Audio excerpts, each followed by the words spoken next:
That's some shows up. There's some shows are sitting abantu bam laba 23 minutes after 7 kwi-social crossover. I'm expecting visitors ke esizakwazi ncokola nazo shortly malunga ke namanqindi itumente yamanqindi ezabanjwa ngalo umgqibelo sigqibe icawa esiya kuwe ngoba umgqibelo amawisile amahle asibiza nawo ngapha East London ICC. Ndizawukhaleza ke ndiphume apho kodwa nditsalwa ngebhatyi bayi Lhoza hayi kaloku le topic sowuyekile ngokucaba nami ke ndinishiye ngapha kwekwelerha yiloo nto ke ndibuye mama okay mandiphinde ke ndizosabela ba okay besindown kule topic yethu namhlanje PQ relationship Friday ke njengesiqhelo sincokola ke ngemiba engqamene okanye enxulumene nayo ke i-relationship. So sisabuza kakuhle hayi ndiphumile kaloku ngoku zange ndaphinda ndabuza ukuthi wabuya ngena siyayifuna iBQ yaqala undehlela apha ezimbalini caba nam ndiwenga neno bendiba siya sonke emthatha ngokunzima caba andifikanga apho befanele ndiyifikise khona mhlawumbe ke ndidlule andifika nasekwelerha naseMoy Plus la phela begunuphi nje andiwelanga but ke into esifuna uba nesizondeleleyo phakathi kwezinye izinto ezininzi ezenza ingxwabangxwaba emitshatweni ku relationship conflicts ezininzi iba nayo igalelo andifuna ungayicacisa andifuna ungatsho iba nayo into eyenzayo into yokuba kucaca into abantu are sexually frustrated nyanyani sexually frustrated and sifuna indlela how to handle it xa umuntu ufumana ba khona maninto ngoma hey fondini hey thina komnye umphulaphuli earlier on wathi jonga ngixela ngalomzuzu ne and I think it is natural nje into obuqomba like nawe babe nothwa nyani literally ke ngoku sakhwela emotweni ndiyokushiya nice nasifika ngeKapa uzavela uqonba like bengicimba sihamba kahle okay uzibona makini ubeki ushiyiwe ku N2 towards Cape Town awelanga nalapha ePlattenberg Bay i-toll gates. So zonke ezazinto iye ithini because ke abantu are sexually frustrated, abantu aboneli, abantu okanye abakho satisfied ngendlela zithizeni, but uyithetha njani kwenzela into bana ibe noko ukunambitheka okanye ingamophuli ngoba ingxaki yalanto uba frustrated lo thulwe ku N2 okanye ku N1 okanye kubanibani okanye ku R65 abe lo ufikileyo ngokufuneke ugadi into makabe nguye makangafinish ibet kodwa nguye kothule ku N2 andiyazi khanize baphulaphula ukushiya endleleni manikhangele nje apha kwenza into bana please abantwana mababheke esikolweni. So umuntu ukushiya endleleni you are frustrated, you are not satisfied, ininzi nje into yeah and yofumasa into bana ezazinto zenza into bana abantu babe sexually frustrated ikhona enye problem engapha there is this challenge enoba bakhona then izo affecteka kwelicala lasenkonzweni. So ufumana ba ngoku abantu kuzawukhaleza kuthiwe amen omnye uqoma abantu besisabhedesha nje besepha kula nkonzo yokuqala uba inkonzo emibhedesho uyayibona mosne ngisikula nkonzo yokuqala so praise and worship and senza ke samcula undiyakholwa okay samcula siyakudumisa mhlawumbi bekhola mithandazwana nale ithi ngakumbi kwabafuna sibathandazela mhlawumbi sisepha but iye ithini ne is it something mhlawumbi eqhubekayo oko and umxelela njani wenza njani xa ungekho happy uyichacisa njani na kwathini na and angaphuleki moya ne because andifuni lento ke basijonge kwicala lento edibene nabantu abangobhuti regardless of gender, regardless of sexuality. Almost everyone will experience mhlawumbi sexual frustration apha elifini at some point apha ebomini babo. So uyi-addressa njani, uyijonga njani because kiba khona lanto ngenye ixesha yoba uba frustrated ndaxa ufuna omnye engafuni that's a frustration andifuni lento sibe kanti sizathi xa sicinga le topic sithetha ngale kanye undoqo isibindi esi but uyakwazi ba frustrated because wena ufuna ba lapha but akakho lapha so iba khona ne and uqomba anaye into enzayo andizuphinda andizungenisa inkonzo kwenye indawo anaye inkonzo enikhonza kweni khonza apha epostile andiyi kwenye ibandla ndilapha ngoku xa engafuni inkonzo ingene kuzokwenzeka njani kulapho sikhoyo mphulaphula namhlanje kulapho sikhoyo uyenza njani na uyicacisa njani na ukuze kube kanti ke uyakwazi ukuva noko ibe ngathi mhlawumbi isikhalazo sakho siyamkeleka okanye mhlawumbi ayisosikhalazo into nje uveza ukungaxoli kwakho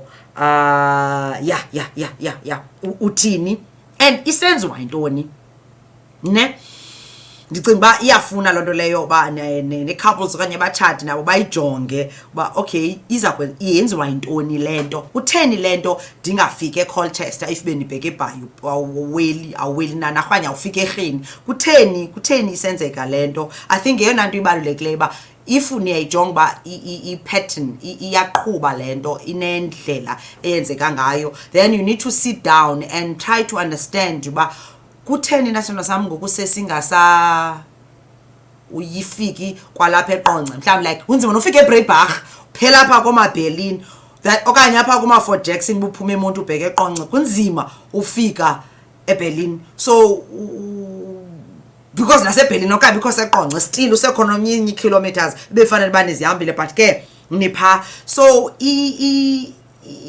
ibalekile into ba makuhlalwe phansi jongwe kutheni lento ubangabasiya eqonce wena uzaninyengeza apha emdantsane uyofika wedwa eqonce kodwa besithe sihamba kunye I think izawukuncedisa uba masijonge if there is mhlawumbi into ephazamisayo ngokwasengqondweni because yonke lento lapha engqondweni okanye ikhona izinto ezingahambi kakuhle apha endlini I don't think abantu bezawulindela into obana mabafikisane apho kufikelelwa khona kodwa again how do you communicate kusipha the how part icala emva kwentsimbi yesixhenxe ngale 2nd kaSeptember ka2022 hlelo Jam Base uLhoza WamaMfene sifuna uqonda into bana nidilishana njani nayo yonke lento ngoba nezinto ziyatshintsha mhlawumbe uqoma bekade izinto right and now that unkosikazi ebelekile ngokukho umntana izinto ziyatshintsha mhlawumbe after childbirth izinto yabona ziba khona nje izinto mhlawumbe ba ukhona ukungabi namdla ukuthile okanye kukhona pain ethile okanye njalo then yenze ifrustration mhlawumbe komnye uqonda ba hey ndizayithini ngokulento because wow andithethi nje ngokwakuvinjwa kutheni but sexually satisfied when you are not happy and and sometimes ke nyanje bandisitsho isengqondweni sometimes it's your brain mhlawumbe stress ne anxiety yenza into bana ungafiki noko apho ubusiya khona wesixa izabe izinto mhlawumbe fasiba financially umdla uzawuhla njalo mhlawumbe khona element ye depression echwechwayo abantu ke aba depressed ke ngokwengcali kuthiwa they have sex less frequently and they tend to have a lower libido kuyo yonke lonto leyo and generally ke less satisfied in their relationship so iba ninzi and ke mhlawumbi nokusoloko uqome ngasekhaya lento inye asizuyithini na kodwa how do you address these feelings how do you address into bana mhlawumbi mhlawumbi aphinda kube right utsho uyayeka uyayithini kulapho sikhoyo mphulaphula 065 hayi mana ningikhompoze I need to check WhatsApp wethu masiye kunto phaka ubudvukile tata umfundise wane ngilosa nabaphulaphula social crossover ngalensasa sibule lovuswa awunkosi sibule lovuswa thanks God it's Friday imbi into enzeke eKapa shem bethi omnye umphulaphuli bekhe wangena ngoba ningenile earlier on mfundisi esithi imbi into enzeke eKapa abantwana abalandwa ngobheka izikolweni transport kuyabulala ayini bantu baseKapa ayini man andiyazi ba ninganqandwa ngamanzi ashushu okanye ithwani na andiyazi yeah kwake #BQ Mfundisi ke wana uthi ndikholwa ku-ayine nge-ayini iseshushu Lhoza. Uthini na Mfundisi? Uthi jonga i-ayini mayi-ayine iseshushu andilindi de iphole. Ingxaki kukuyinqanda ingafikeleli kwimeko yozibona sowushiywe nice na kodwa bekusiwe ebhayi. Qho kuba kwi-change mayithethwe please, mayithethwe qho kuba kwi-change ngoba kaloku uzawuthi usuke Kapa ucimbuze Eastern Cape nitsho masinye emaXhoseni awuzufika kulo maXhosa, ufike eTsomo uphela phaa mhlawumbi nihamba ngo-N1 uphela phaa eBeaufort West well netonela okanye buhamba ngo-N2 awufiki nice nikude because awuthatha about 3-4 hours xa usuke Cape Town usize ebhayi uphela phaa komaSwellend Dam komaCaledon umntana abantu asheke ephemile uqoma izawuthwani ke ngoxa injena. So uthi mayithethwe Mfundisi qho kuba kwi-change qho kuba kwi-change if kukhunye kuphazamisayo emsebenzini if kukhunye kwenza udinwe if kukhunye mayithethwe. And Mfundisi ithethwa nini lento before okanye during uqoma hey ngasuku uthi njoba kuxakekiwe ukujonga uWhatsApp ujonga istatus because awuyazi le kuyo ukuthatha ifone upixe ngexesha umntana abantu uxakekile. Ithwani Mfundisi ithethwa nini kulapho sikhoyo?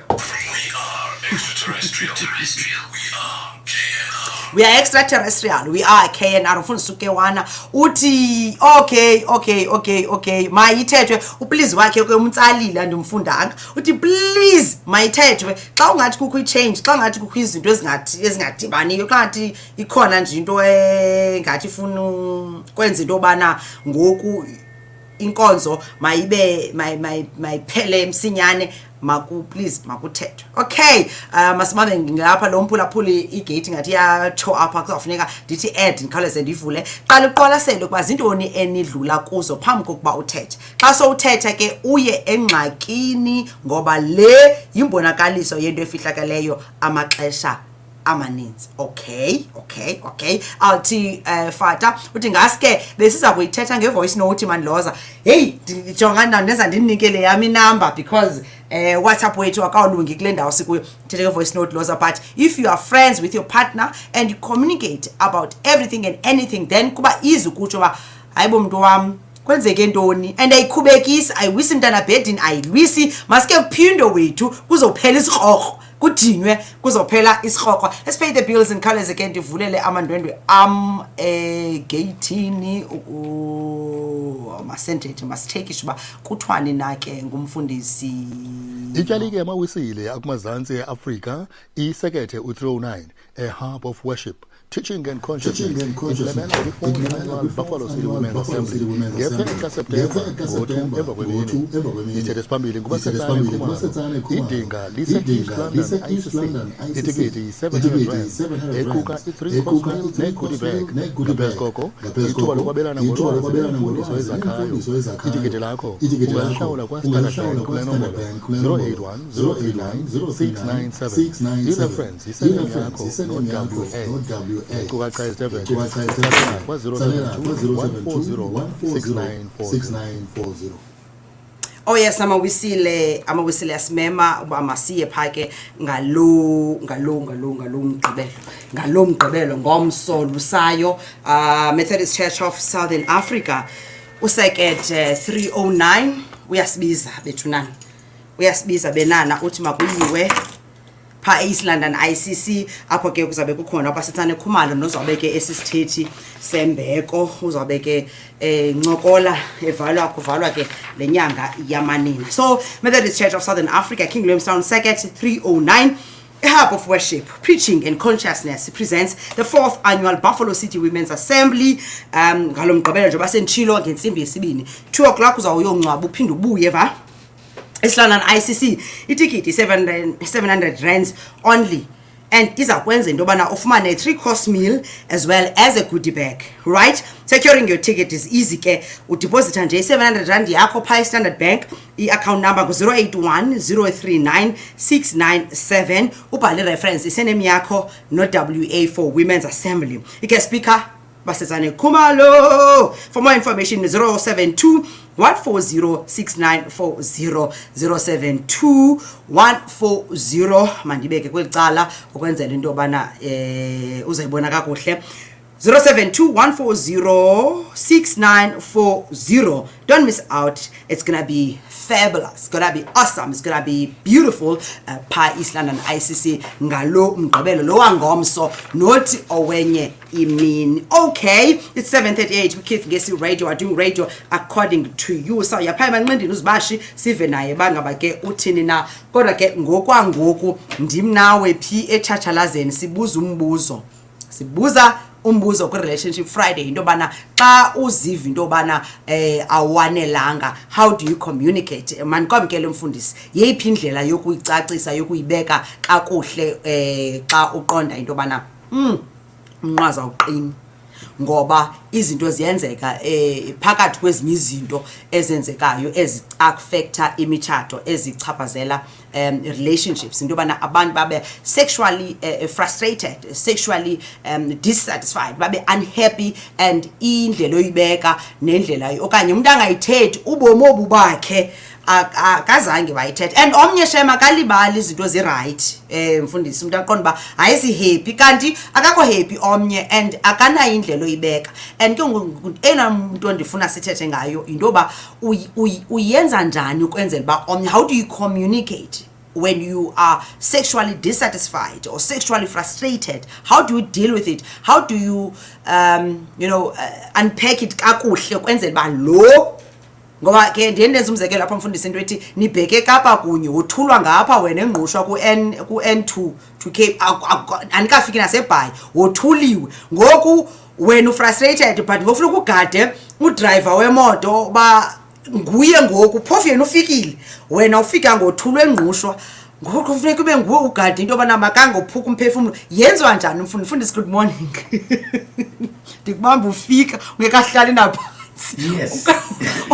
Ungekahlali naphansi mfundisi. That's guest one. Yes, ndifuna ukunyusa nje kahle uvakale apha kume ezindlebeni. Uyandiva wena? Yes, ndiyakuva mna. I hope you have, because andifumana indication apha edeskeni yam uba uyavakala. Kodwa ke masiqhube. Please let us know bomfundisi nyamva namna. Mfundisi yandiva ezindlebeni wena? Ndiyakuva. Okay. Hopefully baya hopefully baya siva. Mandithi nje mfundisi exesha usacinga ba ungayibeka njani na. Uthi lo mpulaphuli okay ngaskip kanti yonke lento ezayicacisa ngevoice note. Uthi ke ma communicate about everything and anything, kube yi-friend with your partner, then kuba easy ukuthi uba hayibo mntu wam kwenzeke ntoni, awuthi ayikhubekisi ayiwisi mntana bhedi masike kuphinde wethu kuzophela isikrokro.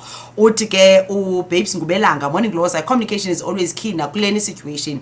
Thetha nomntu wakho afterwards ke kamnandi nje ayiwisi mntana bhedini but i-timing ibalulekile.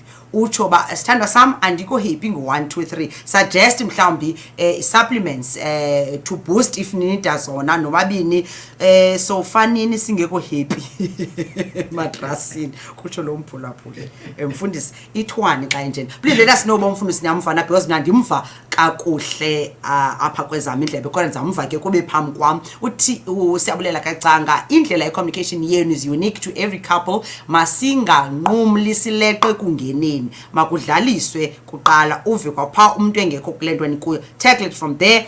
Kesiye nokuba predictable khawumqubule engalindelanga naphi napha endlini xa ninodwa kuba nanikhe nonelisana ngaphambili. Fundani ukubuyiselana umva ke nibe nibetha ngesingqi sinye, lindanani kungangxanywa. Kutsho umphulaphuli mfundisi ibekwa njani le nthethwa njani nansi ingxaki. And ke ngoku mhlawumbi abanye izi-couples azinayo nendlela ojonga omnye umuntu nyani une-anxiety une-stress depression esemsebenzini pressures and all. Uyenza njani wena mntu i-frustration yakho ingenzi kaloku besithe ku-communication masigade itone? Yes. Uyibeka njani le nto kuze nomnye afilishe into yobana ayinoko? Number one,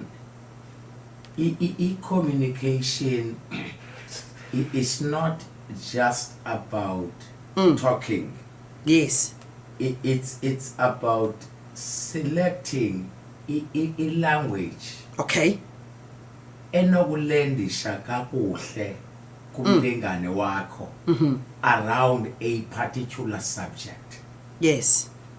Now umzekelo uba ngaba uthetha nge-sexual subject, even thina singabazali xa sithetha ngale subject nabantwana, not every parent can Comfortably. yes, Yeah.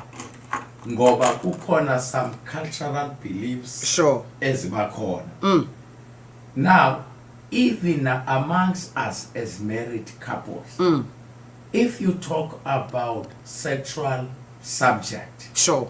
now uyafumanisa into yoba kufuneka understand uba umlingane wakho kulo mtshato wenu, has it always been a subject you were able to talk about freely?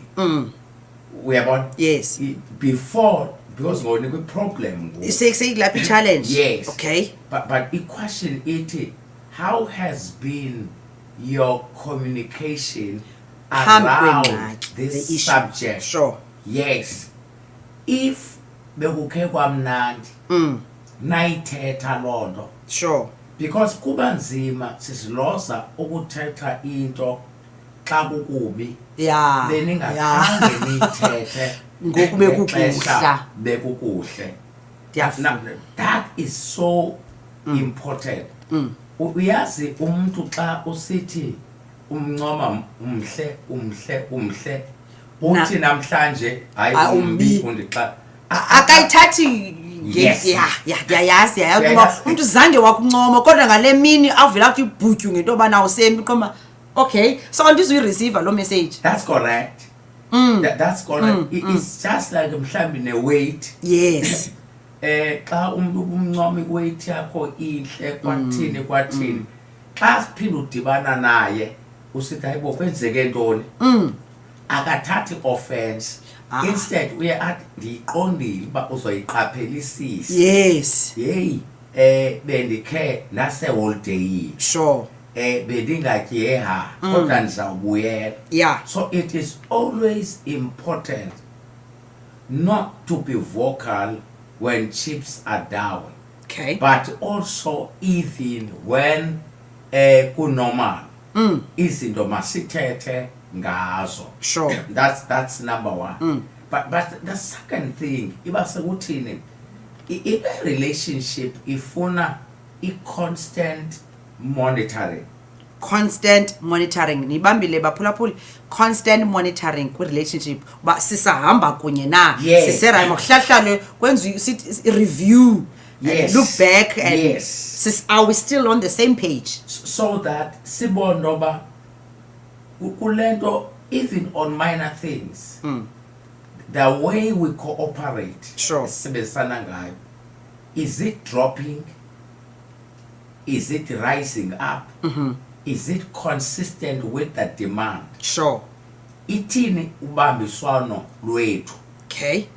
Ezimalini simile okanye imali yenyuka, Ndikufile. uyabona, are we coping okanye sasiqale sicope ngoku we are no longer coping ngenxa yoba imali inile, Sure. abe amaxabiso Ezinto enyuka. enyuka phandle. Yes. Masijonge into decision making.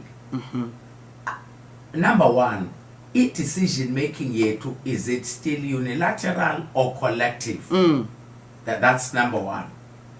Oh, so that uba ngaba ngoku ibidla ngoba i-joint decision making, but all of a sudden ngoku uyazigqibela, sizawukwazi ukuyilungisa loo.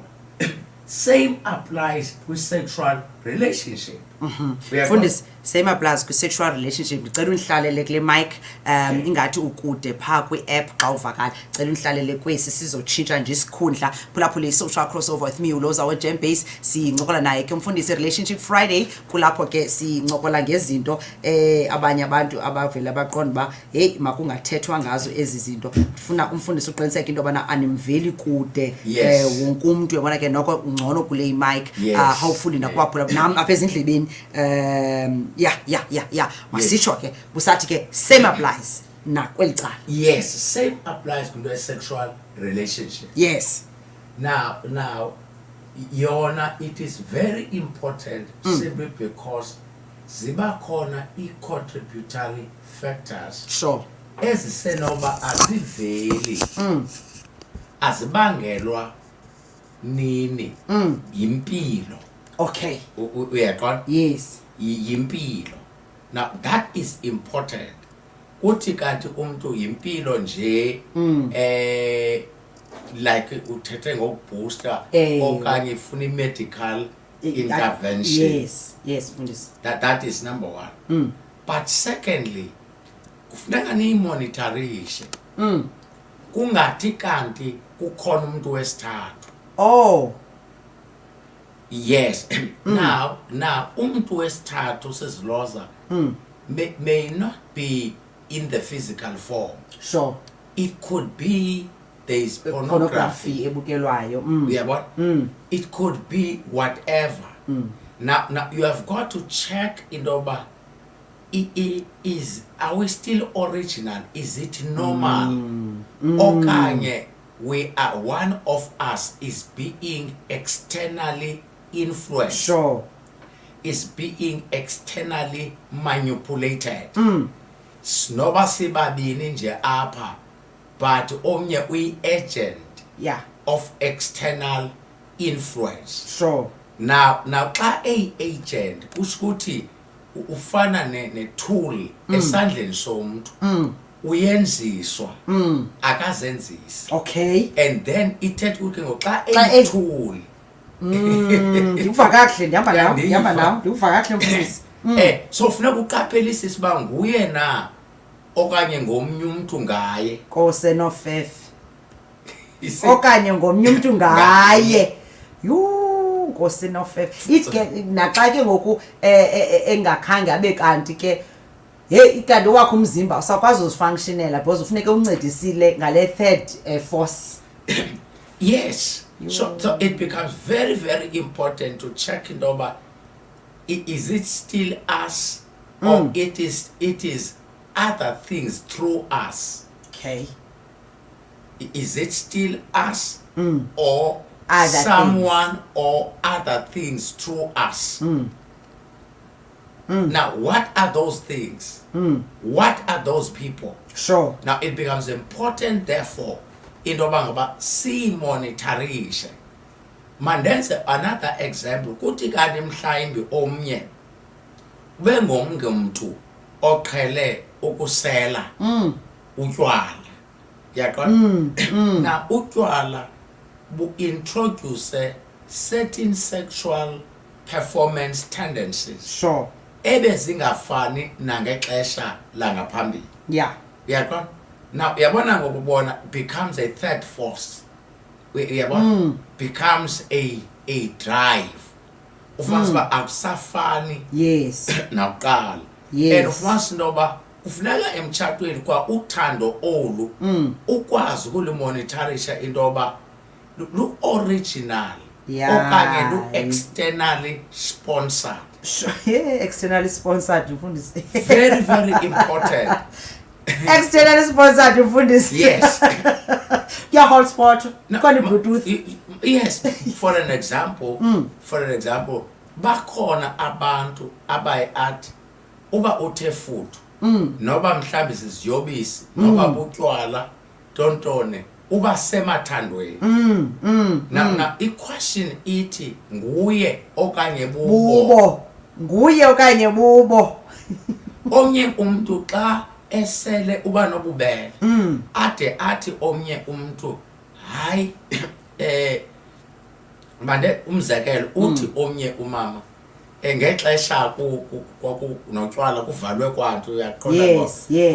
ngo-2020 kunzima i-COVID lockdown. uthi yo hayi umyeni wami makuvule ezibha hayi ngoba ngoku bendiqhele ukuya espatshini ndithatha imali angayazi. Okay.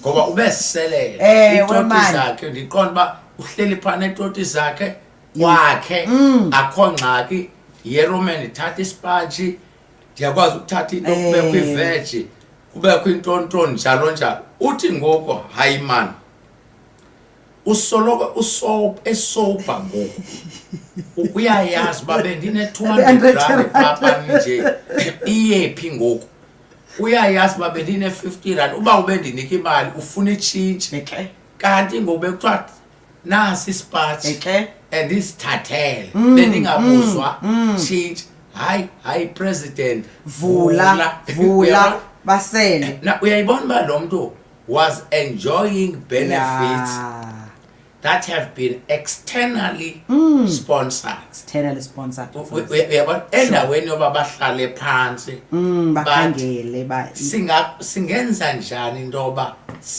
obubomi sibuphile singadange ube wena usele utywala man because ezi zinto ndizithengayo zeza lapha ekhaya now that is important. So the subject of sex in marriage, it becomes important. But lastly on this, kufuneka si understand the cultural dimension. Sure. Culturally, abantu abangotata kuyaxhomekeka intoba unobangela yintoni. But generally it is not a subject that they are easy to talk about. Ingakumbi xa ifeyila iza ngenxa yakhe. Sure. Now nasi isizathu intoba if umyeni wakho kwi sexual life yenu kuye ube prove i-authority. Okay. So ngamanye amazwi kukuphela kwe-area ebebayiwina abona uba I am in charge. Yes. Ibi ego booster. Okay. Bimnceda kwi-self esteem. Uyabona? Now xa efeyila kulento ebiseyinto abambelele kuyo the manhood, the ego aspect yakhe ebixhomekeke kuzo na uzofela ngaphakathi xa kungenzeki akhethe okuba nestory sokudinwa kuba enefear yoba uzawuphehluzeliswa nguwe anxaphe. Now ayazi intoba xa umbethe ebhedini umoyisa ubudoda bakhe usengutata ke ngoku usengutata ngoba kuphela kwento ebeseme ngayo, especially if umzekelo wena ungumama kwange income wamkela kakhulu ngemfundo ungaphaya i-background yakho xa ikomperisha ibhetele i-upbringing everything yakho ibhetele kunayo. Now ezo zinto ke ngoku eyona nto sele ezibeza kumangayo yile yapha ebhedini ufike ke ngoku nalapho uyi-champion na ifunisa ke ngoku intoba ibe nguye o-matured. Azincede ngelithi andikwazi ukwenza ngendlela ebendiqhele ukwenza ngayo, I need help. So that is why ke ngoku otata ba end apha emacaleni esiya e-men's clinic. Uyaqonda? Na kube nzima xa enga-afford. Sure. Uyabona?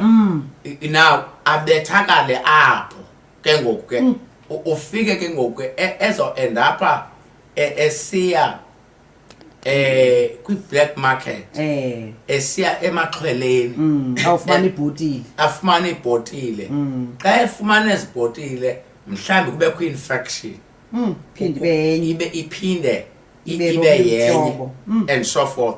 Omnye ke sisiloza first intoba literally si-stress nje iswekile and ayizozinto ekuthiwa mhlawumbi umoshile but xa ngaba ingeyo subject enithetha ngayo Yeah. then it becomes difficult. Sure. Otherwise emtshatweni kufuneka kuthethwe ngayo yonke into. Yeah. But ke ngoku i-question ithi ke ngoku ke umama wenza kanjani. Now your approach as a wife is very key on a sensitive matter, Yeah. especially if it has got to do with the ego of your spouse. Yeah. Your approach is key. Now akufunekanga upresente i-problem. Yeah. You must not raise a question. I-approach yakho number one mayibe based kwi-observation. Yeah, but don't draw a conclusion. Yeah. It must be based on an observation, and that observation must be characterized by a recommendation. Sure. Now yithi hey ingathi myeni wami siyohlula number 3 you must be part Now of the problem you want to solve. Yes. Sizikhupha. Yeah, be part. Those are the 3 things. Now it must be based on your observation. Yeah. Number 2, it must be characterized by a recommendation. Sure. But also you must be part Yeah. of the problem you seek to solve. Sure. Now, mandwene ku observation. Iday ingathi myeni wami siyazama. Siyazama. Kodwa ndiyabona siyazama. Ophosela siyazama Nkosi. Siyazama. Kodwa ndiyabona ba inoba siyakhula sohlulakala msinya sibe sisebancinci bendicinga into yoba mna asinokhe sikhangele ezi zinto uza ku-solution ke ngoku. yes uzo-recommendation. Yeah. sibhustayo njalo njalo ndidla ngokuva abantu bethetha mhlawumbi singathetha noba ugqirha ngoba sinayo i-medical aid okanye sithini ububonisa ntoni wena. Okay. Now that approach now okokuqala iza kumsurpriser but iphinde imvuyisa. Yeah. Lento ethi and akazukwazi ukuphepha ngoba wena uyiphathi problem mntu wam noko ndicinga mhlawumbi and nawe uzibona u-affected. Okay. Awuthi andiyazi le mbani wenza andiyazi lento udlala ngam uphazamisa ubuthongo bam andiyazi lento ungandiyeki nje kanti awunawo namandla. ukhole ngoma iculo emigidini apha eMonti kuba uDundi ivuse kanti uvusela umnqongo kanti uvusela ufonyoza zezingoma zezi-terms ufuneka uziphephe kuboma abantu kuzawuthethwa ngokufonyozwa kuzawuthethwa into yoba hayi ngosikanti wandivusa mos kanti ndivusela esisichenene so yinto enza ke ngokuba noko umntu abruzeke. That's correct. That's correct. So it helps therefore approach. Sure. Yeah, but especially kuba ndisithi the subject is a bit sensitive. Yeah, it is. And as your subject that we easily open up on it.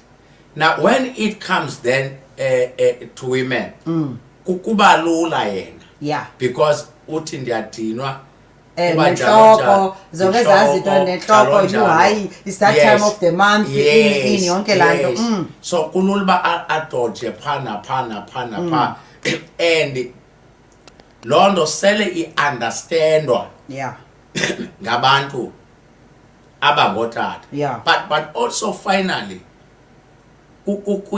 sometimes kuyenzeka into yoba as partners anifani. Yeah. One is sexually active normal. and one is less sexually active compared to the other. Sure. Now, uba ngaba ke ngoku lo o sexually active uyazibona ba uyadrop. Mhlawumbi lo obe less sexually active uzobona lo eya ku normal. So so ayizowudenda umtshato. Sure. Because equation izoya balance. ibalance. But uba ngaba and okwesibini uba both of them were sexually active baya drop.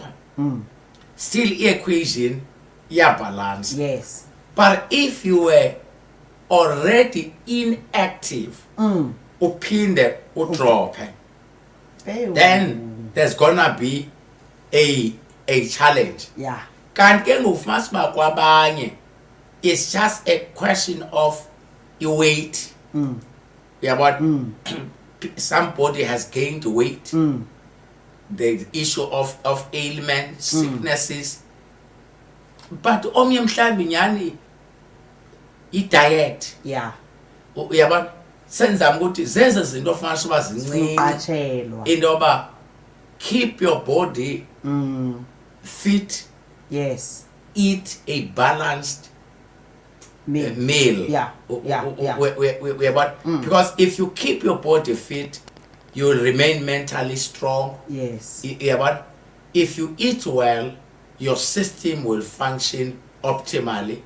Then if ezo zinto zombini niyazenza still kube kwi challenge, ithetha ukuthi need a medical intervention. Yes. And you will gladly attend to it. Otherwise, it must be no subject which is a no-go area when it comes to emitshatweni. Ngikuvile bivalile mfundisi mandibuyisele ngapha kwelicala lam hayi ndicinga ba sisi right kwayona nibe ndifuna indlela yokuyibeka mhlambe quick recap kumuntu oqala ibanathi sithe okoqala xa uyi-addressa le yiba inxalenye yengxaki. That's correct. That's one. Yiba inxalenye yengxaki, then yiza ne-recommendation. Yes. Ungazi nje ba wasolo ucebisa ntoni, cebisa.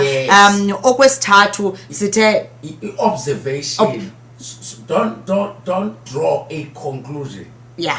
Is an eti I've since observed. Now that I've taken note. Yeah. Ukuba noko asifiki enanarha. That's correct. Asifike enciba. Yes. Siphela nganeno kwekweleha. Yes. Ngoku ndiyayiqaphela nomhlawumbe ke sibadala mntu wam. Yes. Ubeka kahle kaloku silapha e4th floor mhlawumbi noko. Ngoku ke kuyafuneka babe ndikhe ndive man nalapha koLhoza xa bethetha pha eradioweni ba ingathi blasi noqalisa ujima sijonge idiet uzenza inxalenye yalento. That's correct. Ucina awufrustrated uyafa ngela xesha. Yes. Because ushiyo ku N2 qho. Yes. Kodwa ke ngoku ngapha kwalento kukho umtshato. That's correct. Kukho relationship efuneka ni maintainile. That's So correct. ukwazi ke ukumbutyaza. Ewe yena uyafika kodwa funeka kube nendlela ebeka. So sithe number 1 observation. Yes. Number 2 sathi recommender. Yes.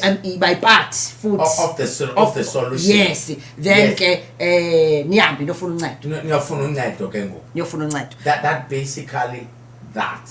Sibambile siphendule ke iBQ yethu besibuza ba how do you communicate when you are sexually dissatisfied or sexually frustrated, and how do we deal with it? What do you do when you are enandingamandla uyicommunicate kanjani lento kwenze bomnye afilishe into bana kubi? Enye into ke indoba ke sisilhoza lo or sexually dissatisfied kufuneka sicheck indoba let dissatisfaction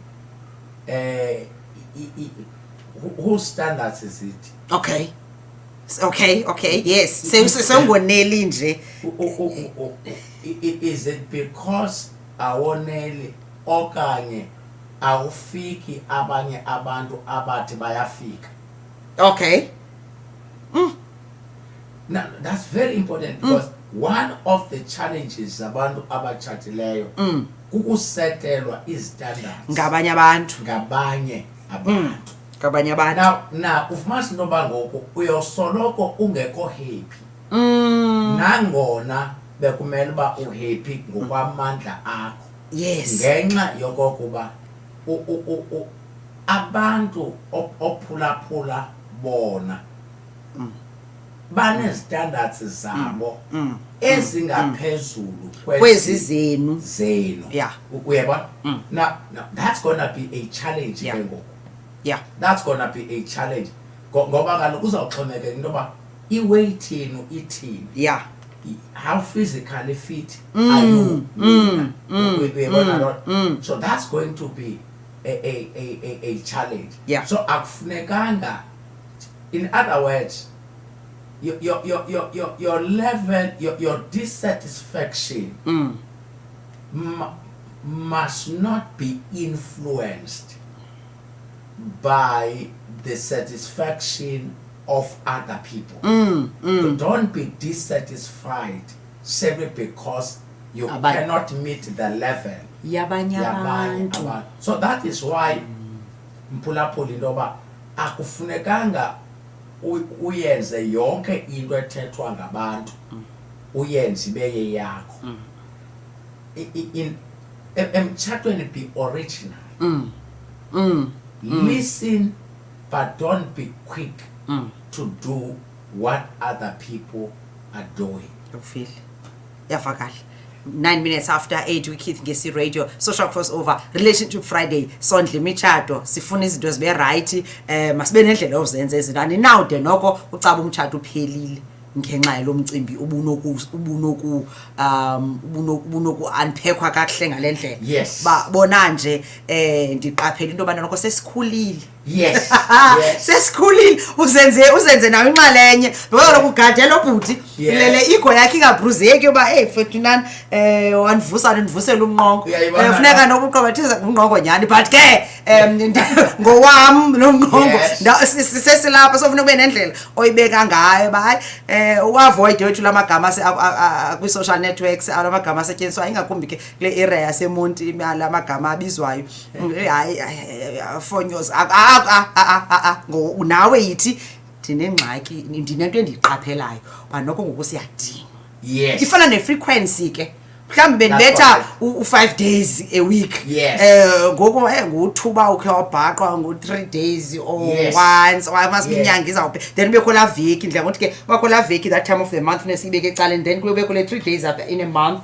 Where kule 3 days enyangeni nokufumanisa abantu bazabetha 111 icephe kathathu ngemini. Yes. Icephe kathathu ngenyanga. That's correct. So nalapho again kufuneka kube nento ezawuba nendlela yoyibeka ba hayi bendiba noko kusiyakhula manokuxakeka nabantwana bayakhula ndiqaphela into yobana noko ngoku siya kube kabini kathathu enyangeni kunganjani. Yes. Uyinxalenye ke ngoku. Yeah, enye into uku-assessa i-impact yokwanda kwe-responsibility. Sure. Remember, the more we grow, the more we work hard. Yeah. Ngoba ne-responsibility increases. And sinalendo ethi each year I celebrate my birthday, I'm nearing my retirement. Now I'm retirement conscious. So ndifuna xa ndiretirisha ndibe into ezithile nento ezithile sesiziqoshelesile. Yeah. Now yenze ngoku sometimes omnye umuntu azityala igila ukwenzela into yoba ifamily yakhe ibe right, especially thina bantu abangootata. Uzityala igila le nto yoba xa ndiretirisha andifuni ukungqiba. Man. Kufuneka ibond ibe yi-paid up. Kufuneka you set these targets. Yes. Ibe selikhona i-paid up. Kunezinto esizibalayo. Sure. Uyabona? Now ke ufumanisa into yoba ngoku sihambe sibe ne-sacrifices that we make Now, as sacrifices that we make, zenze mhlawumbe kube khona ukusilela kwi-areas ezithile. Okay. Uyabona? Like the sexual relationship. And first banyane mhlawumbe umuntu self-employed. We man, so izinto akuzuba lula. Yes, umuntu is just working on a target. Yeah. So what I'm saying to listeners and viewers is there must be some kind of understanding to say, yes, your hard work is appreciated. But how can I be part of this hard work? Yeah. Now instead of saying awusandi uhoye le mali abe yena esebenzela wena. Yes. Ade athi umuntu ongithatha ndenze ntoba noba ungathiwa andikho ngomso ningasokoli inkosikazi nabantwana. Ningasokoli nabantwana. So for intentions are quite good. Yes. Now that's why then you need a wise woman, a wise partner to say, how do I make myself available, assist my husband? Because uyakwazi ndoba koba busy kungenele ustowed. Okay. Koxakeka ugqilizwe ukhangela imali. Sebenza ngo10 ebusuku kufuneka kulalo akukhumbule uba hey kanene iveki yesithathu le nilapha kwi-field work ngo10 uyabona ngoku ufumanisa ntoba kwenzeka izinto between half 10 to 11 uyabona. Now kanti wena if ubu-wise ubuzawuthi how can I be part of this schedule yomyeni wam instead of discouraging? By being part, it means kufuneka xa nge-weekends kufuneka esebenze nange-weekends because kwakhiwa isikolo okanye ntontoni kubhizi kuba uleqa i-target so akakhawuleza agqibe angene kwenye i-project. Uba ndingumfazi onobulumko mna ndizawuthi hayi zawubhukisha i-B&B zawuba nawo kule weekend uzawuphangela. Sure. But at least mandibe kufutshane nokwapha ku ndibe kufutshane asizukuphazamisa emsebenzini kodwa lento uyazi into yoba isikhafutina sakho senzela sithi isopholo yakho siza kusela ilunch sithini just for us to be with you. Na ufumanisa uba ngoku abantu banalento ethi tyhini madoda ndivisithelwe yifemily. Na okwakuvizithelwa yifemily kuraise i-level of consciousness. Sure. Yoba akufunekanga ndenze izinto endingamelwe kuzenza because ifamily yam iyaziwa nalapha ngee-weekends if andigodukanga iyeza. Now in other words you have a role to play now more than to complain. Sure.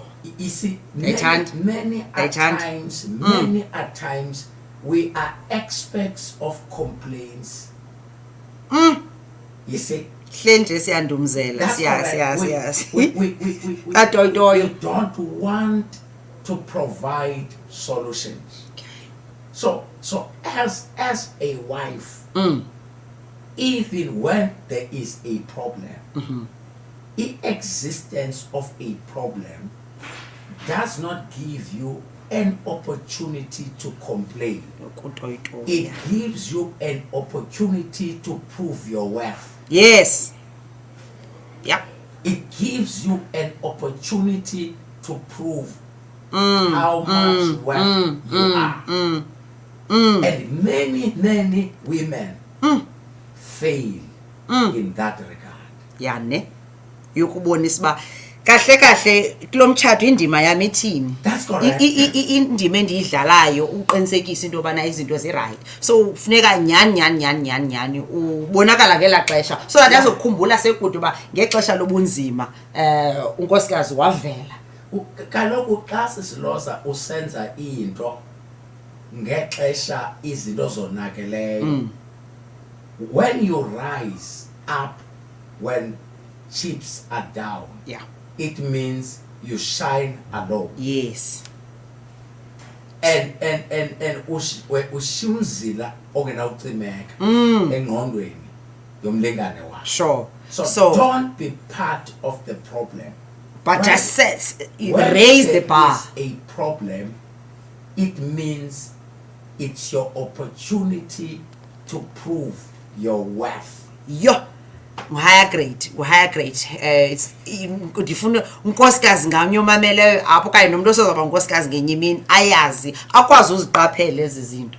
Ayilo xesha la utoyito, ingxaki ikhona, ayilo xesha la complain. Now look for an example. Job's wife missed that opportunity at a time where she needed to prove her worth.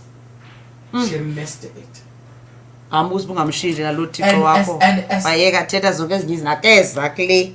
And as a result of having missed that opportunity, the Bible became quite silent about her. And naxa seyivala la ncwadi, ivala ngaye engunozala.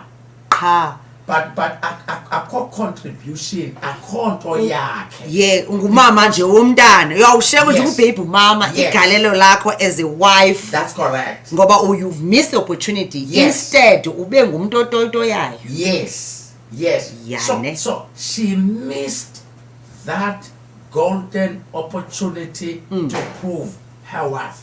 And as a result, asinasemon ngalama. Hayi akushunyelwa tu ngonkosikazi kaJob. No. Because she missed the opportunity. So as a wife ufuna ugade ithuba ulisebenzisa apho kuzawubonakala ixabiso lakho. That's correct. Athi naxa selengekho umyeni avela azingombe isifuba ba kodwa. Yes. Yeah. Masifundeni ukuyazi into bana umtshato ngowethu. Yes. Ngowami nowakho. So whether ufikile Colchester akakufiki sangena narha okanye utheni kodwa sukuyilibala into ba yingxaki ngoba lokunibanye. That's correct. So ukungakufikisi kwakho nawe ulapha. Be Be part part of the yalento. solution Bring a solution. instead of being part of the problem. Yeah. Don't give weight to the problem. Yeah. No. Don't solve the problem. And I always say the most challenge we face, especially as married couples, we talk about problems more than solutions. Yeah. We can talk about problems year after year. A problem will never cease to become a problem because we have talked about it for too long. It takes a solution Sure. to diminish a problem. It takes a solution to diminish a problem. Yes. Make siqaqambise ezizinhle. Yes. Ukwenza into bana sizokwazi uqobisana nazo nezi zingakhange zibe kanti zihamba kakuhle ngendlela That's correct. eyiyo. That's correct. Mfundisi ngenxa yexesha. Yes. Siza ngayithethi kakuhle nale besizele yona siza ngayithethi kakuhle. Well, kusakwazi nozifunda kakuhle kweze ezi comments zabaphulaphuli dibasho ukuthi awusoncuma emsasazi icho kamnandi le topic uyafundisa kodwa sesiMamfene kule nkqubo unceda abantu abaninzi wasanda uthi yohanda yahleka msukela uLhoza solo ke njena zange ndambone sawa kodwa cho kamnandi udabso stishe singashishiziyo uma xa bendiza kuthiwa sani maxenza ukuthi if you don't know where and how you fit in each other's lives, it's easy to complain mfundisi wami ngoba kaloku akho plan on how you as a helper okanye help meet this man, and as umyeni you don't know how to cultivate a woman who is able to assist you the right way as uba akuzokwazi ukuncedisa kakuhle ne so bahamba ndicinga uba sise ndifuna sikhawuleze sizoya kule what is marriage kahle kahle because abantu batsibela umtshato bengawukwazi uba intoni na mfundisi wami nam straight how can one be a source of strength uthi unothando nayo uthatha notes I think mfundisi masiyivale ke ngokwapha sizongena okutsha so that uzoba necamera yakho ngoba kuyo yonke lento awuzukholelwa mphulaphula into bana umfundisi wandisa phezu kwetopic ebeyi-big Q yethu asikayiphathi leya namhlanje kodwa kasikhalazi ngoba ephileni kosuku ise-relationship siselapha sizondelele ke mphulaphula mhlawumbe uzawuzibuza awuyiqondi this feature seeks to make sure into bana at least i-basics sithi akushadeke we're closing the door ngoba kuyadivorce abantu bohlika ebhasini kangendlela abadivorsa ngayo ngezi zinto zincinci besinokwazi ukuziqhobosha phana phaya. All right, let's pay the bills. In fact masibheke ngomeni sizophuma kwelicala then we'll go live shortly again kwenze into umfundisi azokwazi ukuba simamkele kakuhle abe naye neyakhe ke i-camera sizokwazi ke ukuncokola ke ngento bana yintoni umtshato kodwa mfundisi yintoni uthando phambi komtshato sikulapho sikhoyo namhlanje yintoni uthando phambi ngoba singekayi nje emtshatweni kwabantu abacinga fana ba hayilulo kanti ibingelulo kwangoku ya. All right, let's pay the bills sokwazi ubheke ngomeni zakunika bana kanene ukarabo ezawuthi khakhathi kodwa after this. Never has there been a better time to revive your relationship with your